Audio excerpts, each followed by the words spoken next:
Hello and welcome to a further edition of NPPF Flashpoints. Today we are pleased to be joined by Ellen Pearce, who's the Planning Director of Inspired Villages, who deal with integrated living for elderly people. I'm also joined by Leanne Buckley-Thomson from Number 5, and we've all done inquiries and advice together over the years. Ellen, thank you very much for joining us. Thank you. Yeah, pleased to be here. So obviously, Inspired Villages is a major company in the extra care sector. It's a sector that we're beginning to understand more and more about. The first issue I want to start with is what are the different types of accommodation for older people with reference to the NPPF? So I think that's a key point because there's many names in the kind of older person's housing sphere, and even newer than we might imagine. So integrated retirement communities is the one that you've mentioned briefly, and that's Inspire Villages are an operator and developer of integrated retirement communities. But in the NPPF,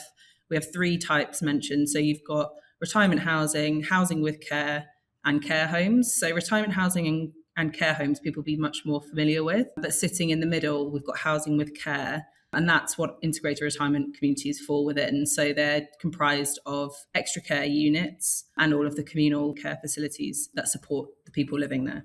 So we've kind of got care homes on one side, retirement housing on the other, and then integrated retirement communities in the middle. And there's different variances in terms of unit sizes, requirements on site sizes, facilities provided, care provided. So it is quite a range, but those are the three key types, and they're mentioned in the NPPF. And then there is also in the appendix a definition of older people, which is quite interesting to read as well, because that talks about the different range of mobility and activity for older people as well. So it's good that it acknowledges that there's more active older people and then more frail elderly, and that we need to address the needs for all of those. Okay, terrific. Now, if we have a deep dive into the integrated retirement community living, what are they and what are the key benefits? And how has the sector changed? The kind of key benefits, one of which is that sets us apart, particularly from care homes and retirement housing, is the facilities and the care and support on offer, and the fact that it can be dialed up and dialed down depending on an individual's needs. And the sector has changed quite a lot, as I mentioned. It's a fairly new sector in this country. So in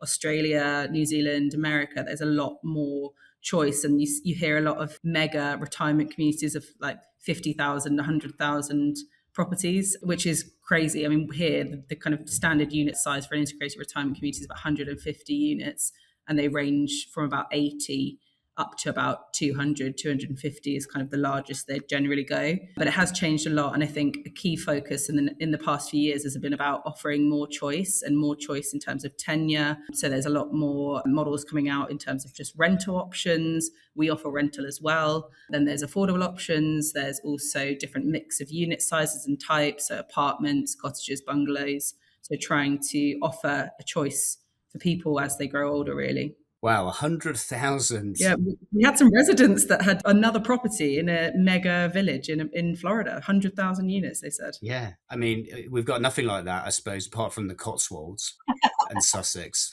Yeah, that's just the demographic side of it, though, isn't it? So in terms of the policy, how has the policy evolved, including the sort of previous versions of the NPPF and the PPG on housing for older and disabled people? I think the key change was the 2019 PPG, so the Planning Practice Guidance on Housing for older people and disabled people. And that was a kind of really good moving point for the sector, particularly where in one of the first kind of paragraphs, it talks about the need to provide housing for older people as being critical, but it hasn't been updated since 2019. It has moved in terms of policy in the NPPF. There has been small incremental movements, but nothing significant. The 2023 NPPF was a good move, included a lot more policy around housing for older people, but there has been some kind of back steps as well, which we can come on to later in terms of the 2024 NPPF. But there's been a few in the interim that we've had to get our heads around. Okay, over to you, Leanne. Well, indeed, Ellen, thinking about what you've got to get your heads around,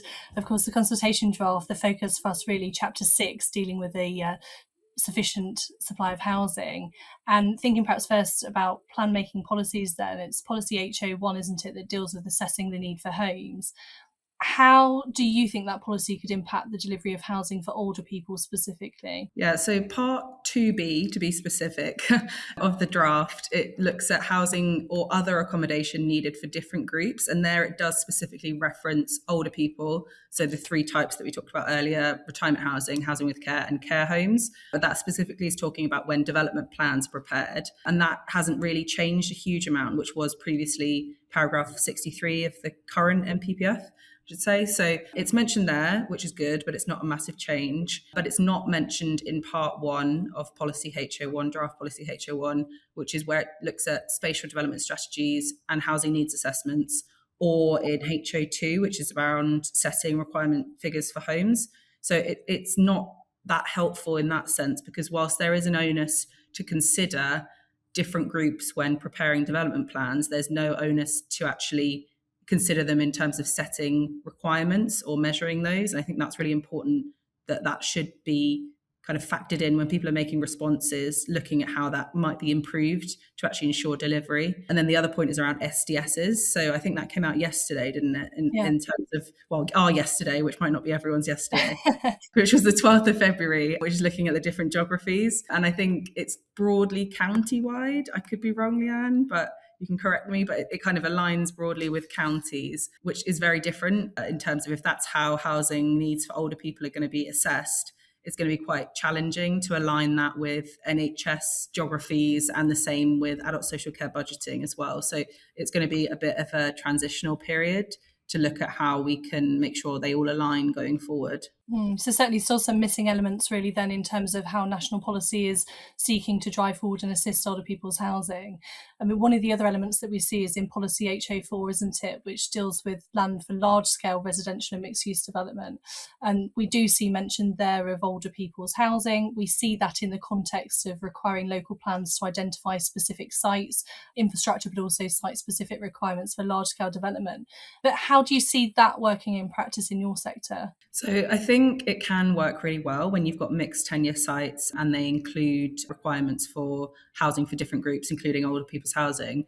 But I think it only really works successfully where operators and developers are involved in that process early enough, because otherwise you end up with large strategic sites where the kind of location and the needs for an operator haven't really been considered. And also then you end up with lots of those strategic allocations changing in the future, where they say, oh, we can't find an operator who wants to take on this parcel. But the reality is that it hasn't been factored in during the master planning process. So no operator can actually develop that site. One of the examples that I was looking at recently was the St Albans local plan. And they've done a really positive thing where they've included extra care within a lot of their strategic allocations, but they've kind of got the sizing of those wrong. So they're looking about 70 units, which is quite small. So it's really challenging for any operator to deliver a scheme, particularly for integrated retirement communities. You know, for care homes and retirement housing is slightly different. But for what we're doing, it is difficult to make 70 units work, because you've got to deliver significant facilities and also operate the village. So, you know, you've got about 35, 40 members of staff in our villages. And if you've only got 70 units, it's not very economically sufficient. So yeah, it's quite a difficult one to deal with. So I think that is a good policy, but needs a bit more working through in terms of how it will work in practice. And also it's great, isn't it, in terms of you can have policy there and you can have the theory behind it, and it can all be working towards the sort of greater good and a positive objective. But there's the practicalities that those in the business like yourself know about. You're the ones that have the information, you know how things work. Those are all the things that really need to be fed in right at the start, aren't they? Yeah, and I think also that comes back to the point about measuring. Yeah. Because if you put that policy in place, then you can kind of tick the box and say we've included X number of allocations for extra care or for care homes or retirement housing, but then they might not actually be delivered. So then there's no actual benefit that's seen. Yeah, so it's the policy without teeth unless you're really driving towards making sure that engagement ensures the change. And thinking about, you know, meeting the needs of different groups. Policy HO5 in the draft sets that out, and we see at paragraph 1 that it tells us development plans should, at the most appropriate level, set out policies to address the housing needs of different groups.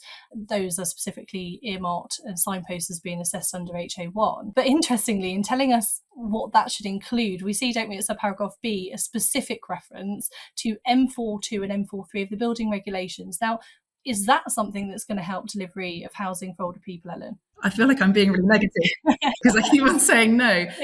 Yeah. So they are good moves, but I think it's about practice, isn't it? Yeah. So I think that point is in HO5, isn't it? It is, yeah. And then we've got part 1B, which is the part you've referenced, which looks at the building regulation standards of M42, which is accessible and adaptable dwellings, and then M43, which is wheelchair accessible dwellings. But the difficulty with that is that there's no actual requirement in those building regulation standards to deliver any kind of care, support or facilities. So it's a good move to ensure that people can remain in their homes as they grow older and make sure that their homes are adaptable, but that's not going to be suitable for everyone. And as I talked about earlier, it's about choice and, the benefits to those individuals that are living there with no support or care or facilities or community is the other key point, is that one of the key pillars that we look at is integrating with the wider community and inviting people into the villages to get involved in all of the different activities on offer. There's a much reduced benefit to the wider community and to individuals if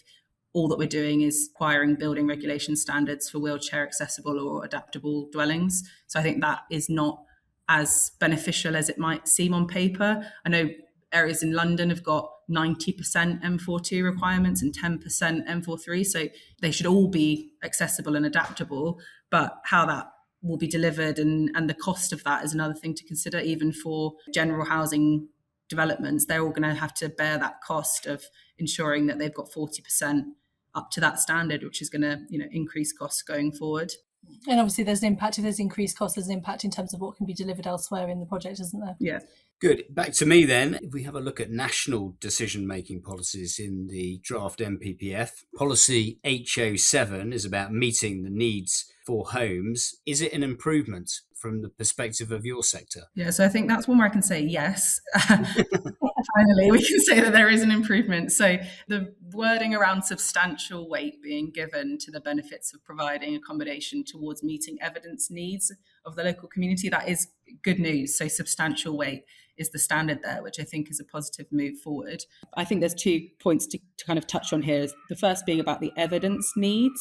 So evidence needs, we spend a lot of time, I know the three of us have spent a lot of time reading needs assessments for appeals, and we've got some really, really excellent players in the sector that are producing really good needs evidence and looking at older persons' housing needs in all types of delivery. But they spend a lot of time during inquiries, in particular, going through the nuance of all of the different prevalence rates of needs assessments. I think there could be a lot of debate around what those look like. And I know, Chris, you've spent days and days looking at needs assessments, and they are complicated as well. And there's that risk, isn't there, that they become too complicated. So I think that's the first point. And then the other bit is around local. So it does specify around meeting the needs of the local community. And again, what is local? If we're looking at SDSs, how will they meet a local need? Are we going to have to define that separately through some other policy framework? It's going to be a bit of a challenge to work that through. But yeah, needs assessments are good, but yeah, they cause a lot of debate.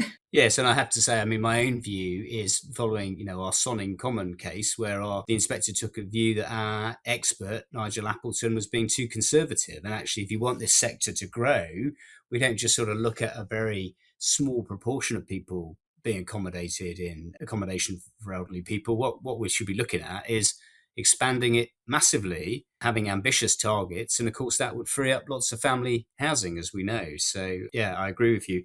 Look, there's a new specific development management policy that's been included on specialist accommodation, policy HO9. What impact do you think that will have on the delivery of housing for older people? So that one's where it talks about walking and wheeling, isn't it? And I think that's the new wording, which is good because that acknowledges different abilities of people to move around, which is great news that the government have acknowledged that there's not just able-bodied people to walk around, which is good. But it also is good, I think, because it looks at acknowledging the benefit of on-site services. So it does acknowledge that on-site services have had their place and a site can be sustainable if the needs of the residents can be met on site. But I think the other thing to consider is that most operators and developers aren't looking at remote sites as their target. They would like to be on the edge of settlement or in settlements. So I think, in reality, in the way that people are looking for sites, it's not going to change a huge amount. It just acknowledges the fact that their on-site services have their place as well, which I think is a good thing. Because you're always looking to go to settlements, aren't you, ideally? The difficulty is obviously the competition for land and the lack of allocations. Yeah, that's true. And that kind of forces a lot of sites to be in more challenging policy environments, which I think we're coming on to later, aren't we? Yeah, that would be just about every appeal. Yeah, exactly. We've done. Otherwise, we wouldn't be talking about it. Oh, good. It's in a green belt and an AOMB. Brilliant. Yeah.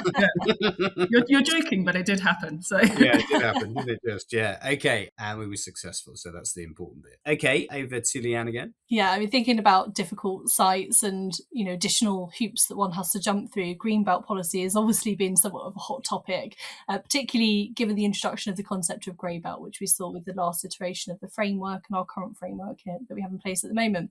It's chapter 13, isn't it, of the draft that deals with protecting greenbelt land. What I'm really interested in is how you think policy changes in the draft will impact older people's housing from a greenbelt perspective.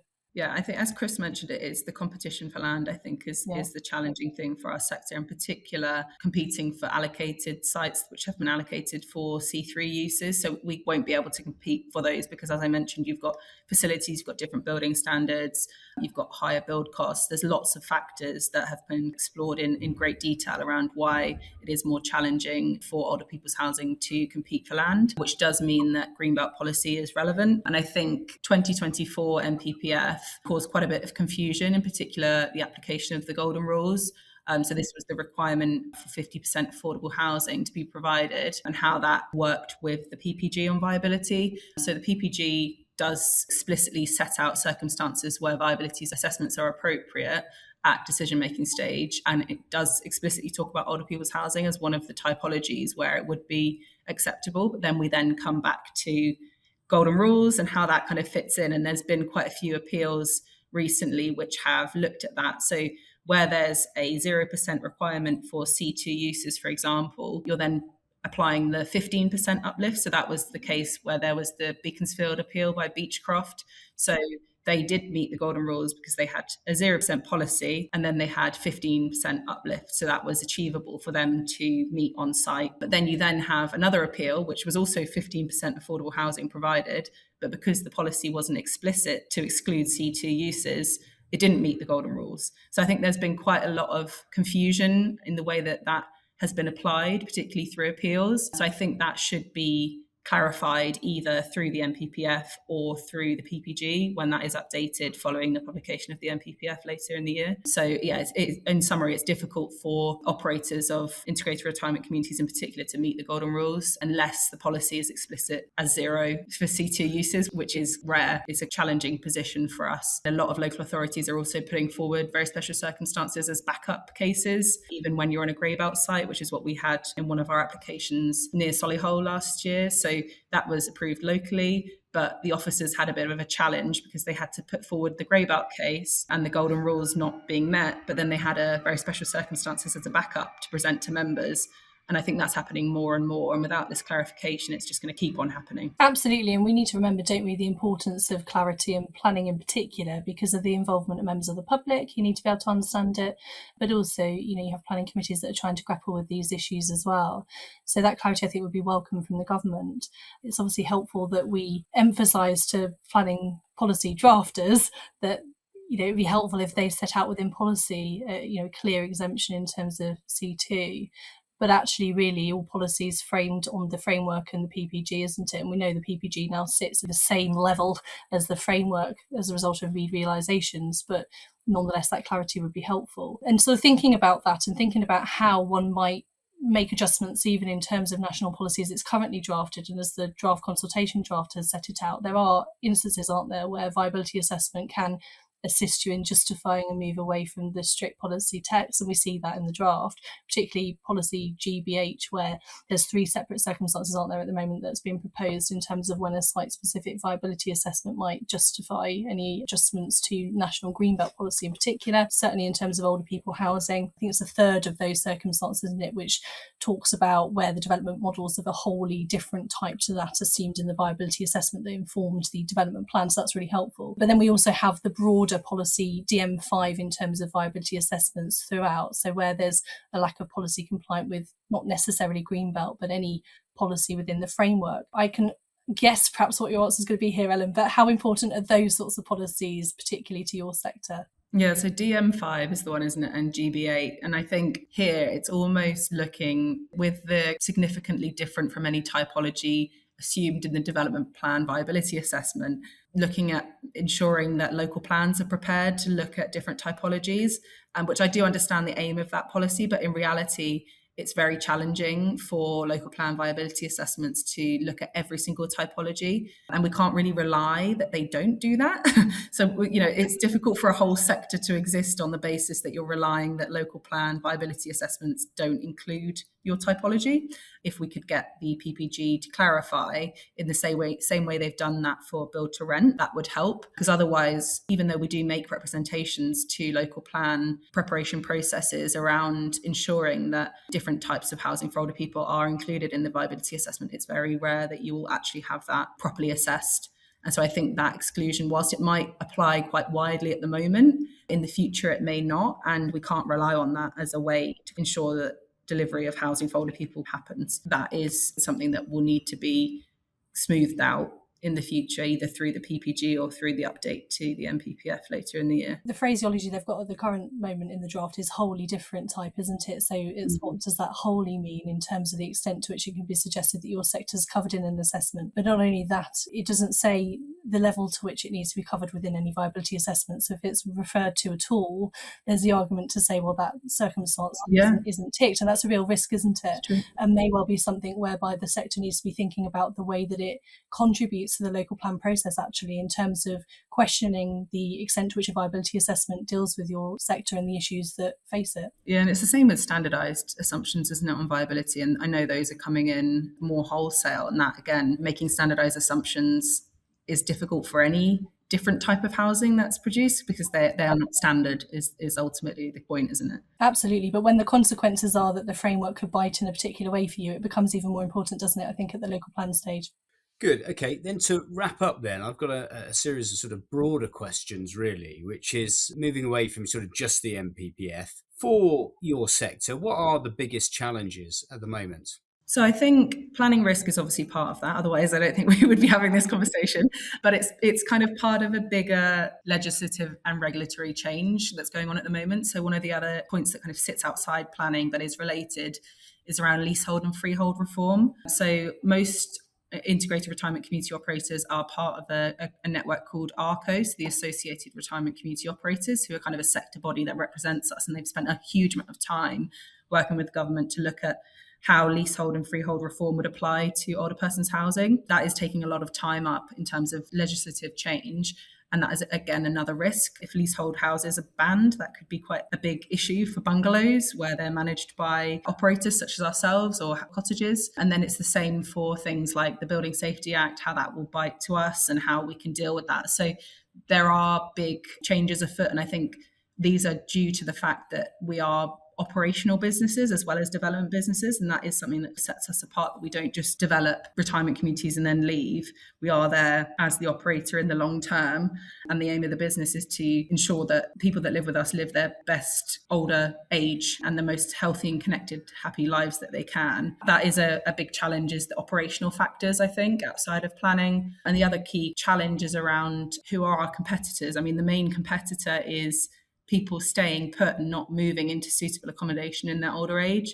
And we've talked about M42 and M43 and how that might impact things going forward in terms of building regulations. But in general, a lot of older people are living in housing that is unsuitable for their needs as they grow older. And part of that is around understanding what their options are and there being sufficient choice for them to move in their older age. I think understanding what it is half the battle for us. I mean, absolutely. I've got a mother-in-law who's in her 90s in inappropriate accommodation in her existing house. And there is a limited amount of choice in that part of the world where she lives.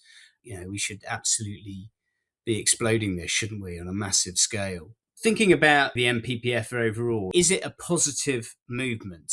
that we're seeing in this new draft NPPF, or a negative one? I think it's positive generally for housing. I think that is one of the key points. I know that's been echoed a lot in the planning world around how this is a generally pro-housing version of the NPPF. And I think that is good. And the simpler format is helpful as well. And the speeding up decision making. So that's something that affects everyone on a widespread scale, some of which we're doing already. So we've been using a standard Section 106 for integrated retirement communities for some time, and that is really helpful, and it does help as a sector to show examples of where that has been accepted. That's good. There's some other policy positives. Policy S5 is one we haven't talked about, which is about the principle of development outside of settlements. Part 1J looks at evidenced unmet need. If you can demonstrate that evidence unmet need, then that will kick in, and that helps with development outside settlements, but obviously doesn't apply to Greenbelt, as we talked about already. So that's positive as well. Yeah, I mean, I have to say everybody's sort of scared of the policy that says you can't go outside of settlement boundaries unless there's unmet need. This is Britain in 2026. There's unmet need in every single sector of accommodation and every single sector of the economy. So I don't think we have to be too worried about that. We just need to evidence the need, don't we? Yeah. We definitely need to sort of see a further iteration, I think, of Nigel Appleton's first two brilliant documents to just set our ambitions a bit higher for this sector and all forms of the sector. Okay, final question then is, what are your key asks, really? Because lots of people will be listening to this podcast and they'll be thinking, okay, I'm filling out my NPPF consultation response. I've got clients who are in this sector, or we know people in this sector. What can people be saying that you really want to see in the NPPF when it comes out in its final version in the summer? The key policies to strengthen requiring allocation should be HO4 and HO5. So we should be asking that allocations are specifically made for housing for older people at the plan making stage, not just as part of larger mixed use sites, as we talked about with Leanne earlier. So I think requiring specific allocations would be a really positive move. And then the other part of that is around setting target figures for different tenures and types of housing. And those should be measured in the same way that 5-year housing land supply is measured to ensure delivery. So I think that's a key point that everyone should be included. If you've got relevant interest in the sector, we should be asking for those two things to be done. The other point is around Greenbelt policy, I think is another important one, particularly for integrated retirement communities. So older persons housing should be included in the definition under footnote 50. So this is kind of a niche point, but one worth looking into. Currently under footnote 50, it talks around evidence unmet need, but it is specific around 5-year housing land supply, housing delivery test, and 5-year supply of deliverable traveller sites. So I think footnote 50 should also look at evidence need for older persons housing as well. And that would be a positive move to ensure delivery of older persons housing in the Greenbelt as well as outside of it. Well, I mean, those are really terrific points. And I noticed you sort of apologetically approaching the issue of super geekiness and looking at individual footnotes of words. Yeah. I went to the Supreme Court over one word in the NPPF. These words really do matter. And what's in the footnote really do matter. They can have a huge, huge effect. And so we just want to see a version that supports this sector because, you know, the government still calls it a sector. There is a critical need. So if there's a critical need, let's have the policies and particularly the allocations that support it. Yeah, and there's so many other benefits that are seen through the delivery of housing for older people, not just for the individuals, as we've mentioned, but for the wider community, and freeing up family homes, right-sizing, downsizing, however you'd like to call it. I think those are other benefits that should be made more of, and I think the government should acknowledge those in the way that they're looking at national policy, and hopefully these changes, if they are made, will do that. Ellen, thank you very much indeed. Absolutely fantastic. I can't finish without saying well done and congratulations on your recent promotion. Extremely well justified, as me and Leanne know. Thank you very much for your time. Thank you. Thanks. Thank you, Ellen.